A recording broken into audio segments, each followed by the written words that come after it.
But isn't it true that everyone and how people act, what they do is none of our business? I mean. Yeah. Yeah. And also none of our business in the sense that there is no judgment. You see? That's what I meant. Yeah. There is no judgment in anything that anybody does. And People no do what they do, evaluation. realized or not, is because that's what they are. You see? And we're driven with a certain energy to do what we do. And that energy, when we follow, see, there's another thing, I just say this for a moment, in natural selection, which I wanted to say actually, is that there is a flow in natural selection. And all of life is moved by natural selection. So we need to do nothing. All we need to do is move with love. That's it. And everything follows natural selection. We will be at the right place, at the right time, we'll meet the right people. Things happen as they, quote, should. You see? Because we're moving with the flow of life, natural selection. However, what happens? Every time you hate, every time you're angry, every time you're negative, every time you don't like yourself, you are breaking from natural selection, from the natural flow. And then you wonder why some people go batty, they lose their perspective, they have nervous breakdowns, you see? Because you break from the flow of love. And so you break from the flow of oneness. So every time you break from the flow of oneness, there's suffering. Suffering is a natural outcome of you not loving, you see? And of course not loving yourself. Do not ever think that you should love others, because as long as you think there are others, you're creating two again. There are no others, there's only you. And you might say, isn't that selfish to think like that? Only selfish if you don't understand what I just said. There's only you. You see? You are you. You see? So when I say you, Burt, everything that I see and everything that I experience is myself. But not the ego self at all, because it never existed. There's only this awareness that I happen to be, which is all-encompassing. And I am everything. So the moment I love the essence that I am, then how can I not love you when the essence is the same? You see? Now that's pure love, that's true love. Yeah. I was just going to say, it doesn't really matter what happens, because that's almost like irrelevant. Mm-hmm. Because that's just the story, and life will take you wherever. But the presence of the awareness of the journeyer, if you might want to call it that, or that's what transforms the judgment of anything. Even, I mean, I'm even thinking of like fear. If fear can be held compassionately, then it is just the same sparkly presence that makes everything else. Yes. Yes. So then there is no basis of judgment, because Mm-hmm. Yeah. because it really doesn't matter. And to give And us- that's what the looking means. You see, that's what I'm saying by looking. When you look at a feeling which is against love, okay? Like with result, hate, fear, shame, okay? And you really look at it, you stop, take a deep breath, and really look at it from your body, from your mind. Everything about the moment you look at it, you'll find it starts taking on a different form, different shape. And because that very looking means, this, you see, this is something that the human doesn't want to do, okay? Because we've been conditioned in a different way, you know. They deserve to be smacked, they deserve to be hated by everything, not realizing we're doing it to ourselves.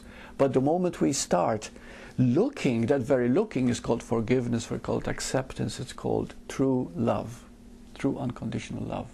Isn't looking the same as being aware? Yeah.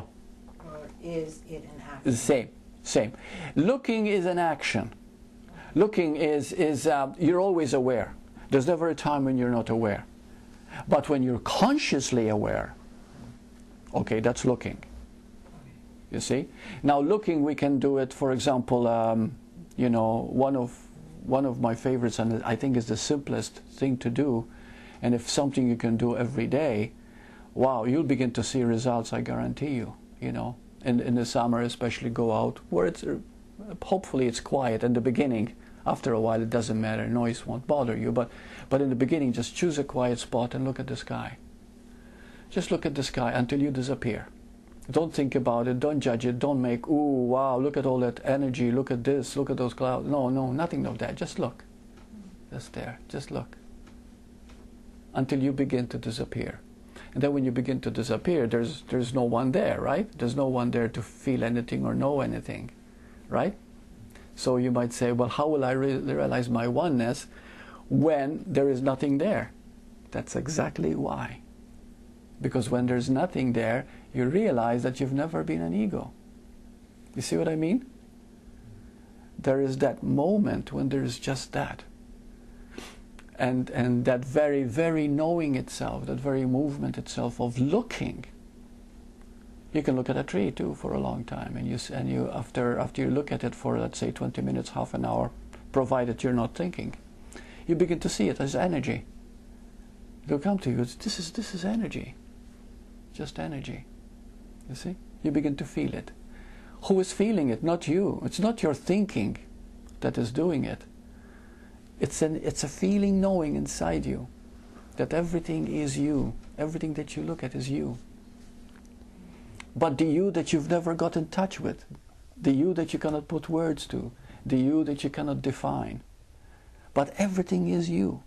You see? Nothing is apart from you. You gonna say something? Oh, okay. Okay, are there any questions? So, like we said in this, yeah.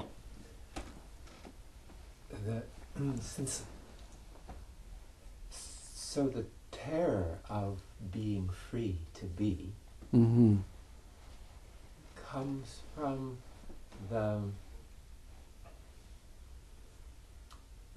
the training that we need to be something, because that puts us in control, and good, bad, otherwise. And if we just let ourselves be with our eyes open, the terror is that the constructor has no job. That's right, exactly. Exactly. That's how the conditioning is laid temporarily aside. Right.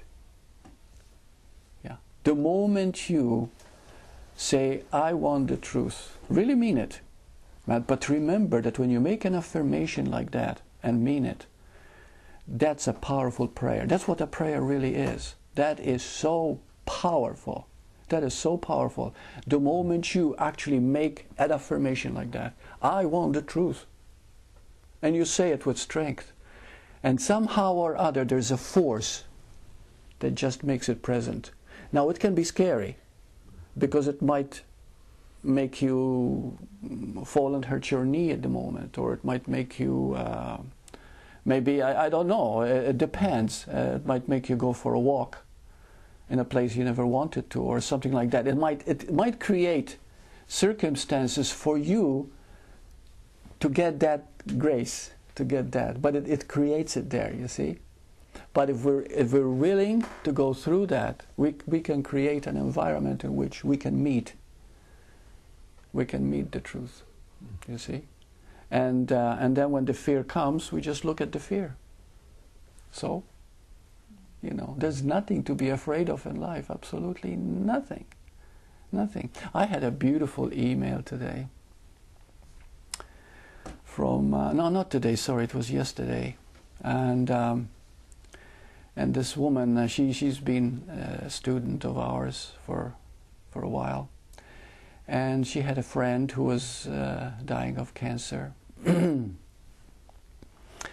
then she left her for a moment, and when she was by herself, her friend actually appeared to her, talked to her, and then she knew that she had died, you know.